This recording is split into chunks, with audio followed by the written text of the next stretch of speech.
নমস্কার সম্মানিত দর্শকবৃন্দ।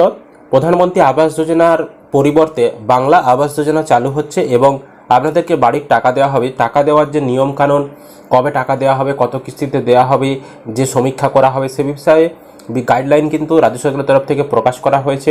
সমস্ত কিছু আজকের ভিডিওতে আলোচনা করব। তার আগে ছোট্ট একটি অনুরোধ, চ্যানেলে নতুন হলে চ্যানেলটিকে সাবস্ক্রাইব করতে ভুলবেন না। বন্ধুদেরকে ভিডিওটি অবশ্যই শেয়ার করবেন আর ভিডিও ভালো লাগলে অবশ্যই একটি লাইক করে দিয়ে যাবেন। দেখুন, এখানে বলা হচ্ছে ডিসেম্বরে আবাস যোজনার প্রথম কিস্তি। ডিসেম্বর থেকেই রাজ্য সরকার আবাস যোজনার প্রথম কিস্তির টাকা ছাড়তে শুরু করবে। মঙ্গলবারই একথা ঘোষণা করেছেন মুখ্যমন্ত্রী মমতা বন্দ্যোপাধ্যায়। সেই ঘোষণা মেনে প্রস্তুতি নিতে শুরু করলো নবান্ন। বুধবার মুখ্য সচিব মনোজ পথ নবান্নে সংশ্লিষ্ট সব দপ্তরের বিভাগীয় সচিবদের নিয়ে বৈঠক করেন। তারপরই আবাস নিয়ে মুখ্যমন্ত্রীর ঘোষণা মতো সমীক্ষা শুরুর সিদ্ধান্ত নেওয়া হয়। কিভাবে সেই সমীক্ষা হবে তার জন্য জারি করা হয় গাইডলাইনও।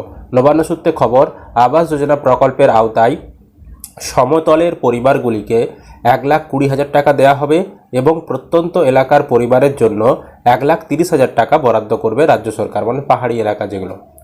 আবাস যোজনার অনুমোদিত তালিকার পাশাপাশি অপেক্ষারত তালিকার পরিবারগুলিকেও সমীক্ষার আওতায় আনা হবে। এর মানে হচ্ছে যাদের নাম লিস্টে রয়েছে, ফাইনাল লিস্টে, তাদের বাড়ি বাড়ি গিয়ে সমীক্ষা করা হবে। এছাড়াও যাদের নাম ওয়েটিং লিস্টে ছিল, ফাইনাল লিস্টে ছিল না, সেই ওয়েটিং লিস্টের নাম যাদের রয়েছে তাদেরও কিন্তু বাড়িতে সমীক্ষা করা হবে। এদিন সেই গাইডলাইন প্রকাশ করা হয়। তাতে উল্লেখ, যাদের 3 বা 4 চাকার গাড়ি, 3 বা 4 চাকার কৃষিযন্ত্র রয়েছে তারা আবাস প্রকল্পের অন্তর্ভুক্ত হতে পারবেন না।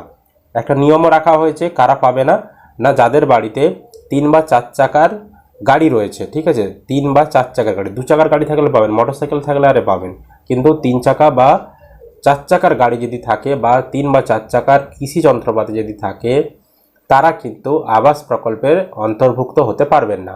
মাসিক 15,000-এর বেশি আয়ের পরিবার এবং আয়করের আওতাধীন যে সকল পরিবার রয়েছে তারা এই প্রকল্পের টাকা পাবেন না। মানে আপনার পরিবারে 15,000 টাকার বেশি আয় করে তাহলে আপনি পাবেন না। আর আপনার বাড়িতে যদি ইনকাম ট্যাক্স দেয় তাহলে কিন্তু আপনি আবাস প্রকল্পের টাকা পাবেন না। এছাড়া যাদের 2.5 একর বা তার বেশি সেচযুক্ত কৃষিজমি আছে এবং যাদের 5 একর অসেচযুক্ত কৃষিজমি রয়েছে তারাও এই প্রকল্পের আওতায় আসতে পারবে না। মানে আপনার যদি জমি 2.5 একর বা তার বেশি হয় তাহলে আপনি আবাস যোজনার টাকা পাবেন না, তার কম হলে আপনি পাবেন। অর্থাৎ যাদের নাম আবাস যোজনার তালিকায় রয়েছে তারা ঔদ্ধ বাড়ি পাবেন কিনা তা খতিয়ে দেখতেই এই গাইডলাইন বা এসওপি জারি করা হয়েছে। জানা গিয়েছে প্রায় 11.5 লক্ষ পরিবারকে টাকা দেবে মমতা বন্দ্যোপাধ্যায়ের সরকার। 3 লপ্তে দেওয়া হবে সেই টাকা। প্রথম কিস্তিতে দেওয়া হবে 60,000 টাকা, সেটি ডিসেম্বর মাসে 20 তারিখের মধ্যে কিন্তু দেওয়া হবে। তার পরের কিস্তি দেওয়া হবে 40,000 টাকা আর শেষ কিস্তি দেওয়া হবে 20,000 টাকা। তার মানে প্রথমে 60,000, তারপর 40,000, তারপর 20,000 টাকা দেওয়া হবে। আপাতত এই প্রকল্পে নাম রাখা হয়েছে বাংলা আবাস যোজনা। ঠিক আছে, প্রধানমন্ত্রী আবাস যোজনা বা আবাস প্লাস প্রকল্পের বদলে যেহেতু রাজ্য সরকার নিজেরা টাকা দিচ্ছে তাই প্রকল্পের নাম পরিবর্তন করে বাংলার আবাস যোজনা করা হচ্ছে। 21শে অক্টোবর থেকে 30শে অক্টোবর পর্যন্ত বাড়ি বাড়ি ঘুরে সমীক্ষা করতে হবে। 14ই নভেম্বরের মধ্যে ক্রস চেকিংয়ের কাজ শেষ করতে হবে। 21 থেকে 27শে নভেম্বরের মধ্যে বিডিও, এসডিও এবং জেলাশাসকদের অফিসের সামনে এবং ওয়েবসাইটে তালিকা দেওয়া থাকবে।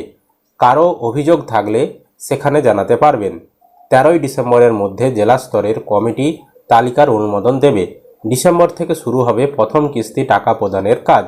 উল্লেখ্য, প্রধানমন্ত্রী আবাস যোজনার খাতে বাংলার প্রাপ্য 8,200 কোটি টাকা 2 বছরের বেশি সময় ধরে আটকে রেখেছে কেন্দ্রীয় সরকার। মমতা বন্দ্যোপাধ্যায় জানিয়েছেন, কেন্দ্র ওই টাকা না দিলে রাজ্যই তার কোষাগার থেকে টাকা দেবে। শেষমেশ সেটাই করতে চলেছে মুখ্যমন্ত্রী মমতা বন্দ্যোপাধ্যায়। তার মানে বিষয়টা বুঝতেই পেরেছেন, টাকাগুলো দেওয়া হবে, তার আগে সমীক্ষা করা হবে, কারা পাবে কারা পাবে না বুঝতেই পারলেন। তো এবার আপনারা অপেক্ষা করে থাকুন। খুব শিগগিরই সময়টাও বলে দেওয়া হয়েছে কবে থেকে কবের মধ্যে বাড়িতে সমীক্ষা করতে আসবে।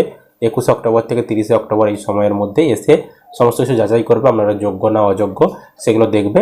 যদি আপনি যোগ্য হন আপনার নাম ফাইনাল লিস্টে তুলে দেবে এবং আপনি ডিসেম্বরে 20 তারিখের মধ্যে প্রথম কিস্তি 60,000 টাকা পেয়ে যাবেন, তারপর 40,000 পাবেন, তারপর 20,000 পাবেন।